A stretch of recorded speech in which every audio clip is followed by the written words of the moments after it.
Olá, eu sou o Fernando, eu faço parte do time da Ensicom e o tema que eu trouxe para falar é sobre a contabilização dos tributos sobre o lucro. Esse tema ele é previsto no CPC 32 e na seção 29 do CPC para pequenas e médias.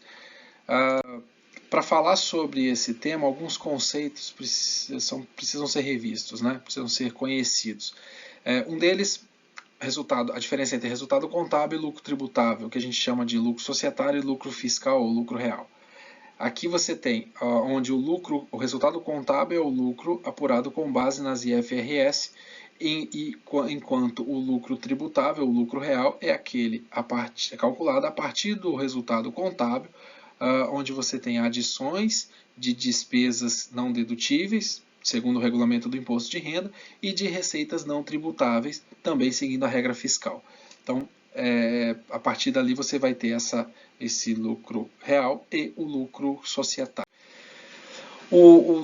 A partir dessa lógica, ou a partir dessa diferença entre lucro real e lucro societário, vem a figura do tributo diferido. Tributo corrente já é o calculado com base na regra societária, enquanto o tributo diferido, ou imposto de renda diferido e a contribuição social diferida, ele é calculado partindo das adições e exclusões ocorridas no LALU, com algumas exceções, ou grandes exceções, onde você tem o que gera cálculo de imposto de renda diferido ou de tributo diferido, são aquelas despesas que não são dedutíveis no momento da sua contabilização, ou a provisão que não é dedutível nesse momento da contabilização, ou do reconhecimento dessa provisão, mas que ela se torna dedutível em um período seguinte.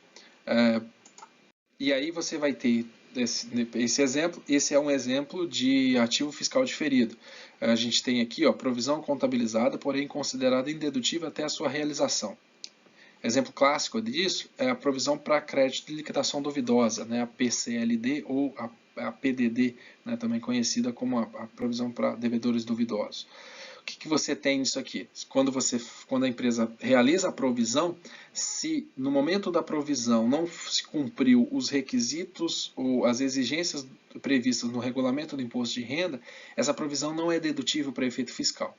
Então você vai adicionar essa provisão lá no valor para cálculo do imposto, da base de cálculo do imposto de renda. Só que o que acontece é que no período seguinte essa provisão ela se torna dedutível por cumprir os requisitos, e aí você tem então uma exclusão da base de cálculo. Aí, nesse segundo momento você teria uma exclusão. Então no primeiro momento você adicionou, quando da provisão onde ela não é dedutível, você adicionou, ou seja, você devolveu para a base de cálculo do imposto de renda e a contribuição social esse valor dessa provisão, e no momento em que, no exercício seguinte, onde ela cumpriu as exigências previstas no regulamento do imposto de renda, você faz a exclusão dessas despesas da base de cálculo do imposto de renda. Então, tratando especificamente de uma diferença temporária. Esse é um exemplo que gera um ativo fiscal diferido. Na outra ponta, temos o passivo fiscal diferido, e aí seria um exemplo clássico da depreciação acelerada. Imaginamos, para não entrar no mérito da depreciação acelerada, um outro caso onde a empresa fez a revisão da vida útil econômica dos seus ativos, chegou à conclusão que ela tinha um caminhão lá, que pela regra fiscal era depreciado em 5 anos, mas que a vida útil econômica, a análise da vida útil econômica dela mostrou que esse prazo seria de 10 anos. Então, o que vai acontecer aqui é que nos primeiros 5 períodos de apuração, essa empresa vai ter um resultado fiscal menor do que o resultado contábil. O resultado contábil vai ser maior, ok? Então, o resultado fiscal vai ser menor. A base de cálculo do imposto de renda vai ser menor, até mesmo, considerando esse item, menor do que o resultado contábil. Isso vai fazer o quê? Se você imaginar que você teve um resultado contábil maior, mas em contrapartida você vai pagar menos imposto de renda se comparado a esse resultado contábil. De certa forma, você está postergando o pagamento do imposto de renda. Né? Se você utilizasse a regra societária, né, para pagar o imposto de renda, você pagaria mais imposto de renda nesses 5 primeiros anos. Essa é que é a lógica. Então, Por culpa disso, é isso que faz gerar um passivo fiscal diferido. Né? Então você teria o imposto de renda relativo a essa diferença temporária que gera o passivo fiscal diferido, e você teria essa contabilização. Para exemplificar, você tem então um lucro, uma empresa que apresentou aqui um lucro de 3 mil, tiveram somente adições de 300 de despesas não dedutíveis, de 100 de provisão para crédito de liquidação duvidosa, ainda que não cumprir os requisitos dos critérios do regulamento de imposto de renda, provisão para contingência trabalhista, também no mesmo caso, chegando então a um lucro real de 3.590, ou seja, ela partiu de um lucro societário de 3 para uma base de cálculo de imposto de renda de 3.590. Calculo o imposto de renda sobre essa base de cálculo. Aqui, para efeito de exemplo, eu usei 25%, então 898.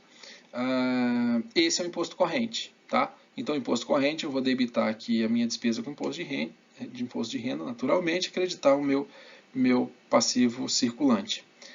Dentre essas despesas que foram adicionadas aqui, existem algumas, eu estou apontando duas delas, que vão se tornar dedutíveis em períodos futuros, que são essa PCLD e a provisão para contingência trabalhista.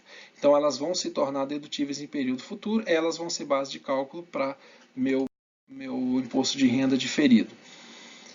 Então, eu tive essas duas aqui, totalizando 290, calculando o imposto de renda diferido de 73 e contabilizo esse 73. É importante frisar que eu não estou tratando, isso aqui não é societário. Tá? A contabilização do imposto de renda diferido é societário. Ele não interfere para pagamento de imposto de renda. Tá? Ele só interfere no cálculo societário. Você tem uma interferência indireta, é claro, porque ele se torna a base para a distribuição de dividendos. Né? Você vai ter lá o imposto de renda, ou melhor, o lucro a ser distribuído, ele é o depois do imposto de renda. E aí, evidentemente, que você precisa ter aqui a contabilização correta, tanto do diferido, do imposto de renda corrente, como do imposto de renda do tributo diferido, para ter o valor correto do lucro e assim poder fazer a distribuição de forma correta.